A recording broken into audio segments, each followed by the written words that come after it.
दीदी की आंखों में गुस्सा और जुबां पर कड़े आरोप। क्या हार के डर से बेचैन है ममता? मैं 1984 से चुनाव लड़ रही हूं, लेकिन ऐसा अत्याचार आज तक नहीं देखा। नमस्कार दोस्तों, पश्चिम बंगाल में आज लोकतंत्र के सबसे बड़े संग्राम का दूसरा और आखिरी दौर चल रहा है। लेकिन इस वोटिंग के बीच जो तस्वीरें और बयान सामने आ रहे हैं, उसने पूरे देश का ध्यान बंगाल की तरफ खींच लिया है।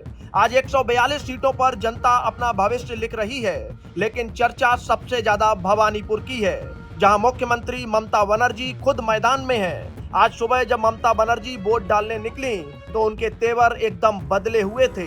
वोट डालने के बाद उन्होंने मीडिया के सामने आकर जो बातें कही, उसने सनसनी मचा दी है। ममता दीदी ने सीधे सीधे केंद्रीय बलों यानी सीआरपीएफ पर मोर्चा खोल दिया है। उन्होंने आरोप लगाया कि अमित शाह के इशारे पर सुरक्षा बल आम लोगों को डरा रहे हैं और पोलिंग एजेंटों को बूथों से बाहर निकाल रहे हैं। उन्होंने कहा कि सीआरपीएफ को सीमा की रक्षा करनी चाहिए, लेकिन वो यहाँ एक राजनीतिक दल की रक्षा कर रहे हैं। दीदी यहीं नहीं रुकी। उन्होंने कहा कि चुनाव आयोग जानबूझकर उनके कार्यकर्ताओं को परेशान कर रहा है और रात भर बिना वारंट के छापेमारी की जा रही है। उनका सीधा सवाल था, क्या यह एक स्वतंत्र और निष्पक्ष चुनाव है? दूसरी तरफ उनके विरोधी और बीजेपी नेता शुभेंदु अधिकारी ने पलटवार करते हुए कहा कि ममता बनर्जी की जमीन खिसक चुकी है, इसलिए वो अब सुरक्षा बलों पर दोष मढ़ रही हैं। आज भवानीपुर के एक बूथ पर तो हालात तब और तनावपूर्ण हो गए जब ममता बनर्जी और शुभेंदु अधिकारी एक ही जगह पर आमने सामने आ गए। वहां दोनों समर्थकों के बीच जमकर नारेबाजी हुई। हंगामे की खबरें सिर्फ कोलकाता से ही नहीं, बल्कि दक्षिण 24 परगना के कैनिंग से भी आई हैं, जहां लोगों ने सड़क जाम कर दी क्योंकि वहां आरोप लगा कि सुरक्षा बलों ने टीएमसी के एजेंट की पिटाई की है। पूर्वी बर्धमान में तो पोलिंग बूथ के पास बम मिलने से हड़कंप मच गया। पहली बार चुनाव में एनआईए की टीम भी तैनात की गई है ताकि इन वारदातों पर लगाम लग सके।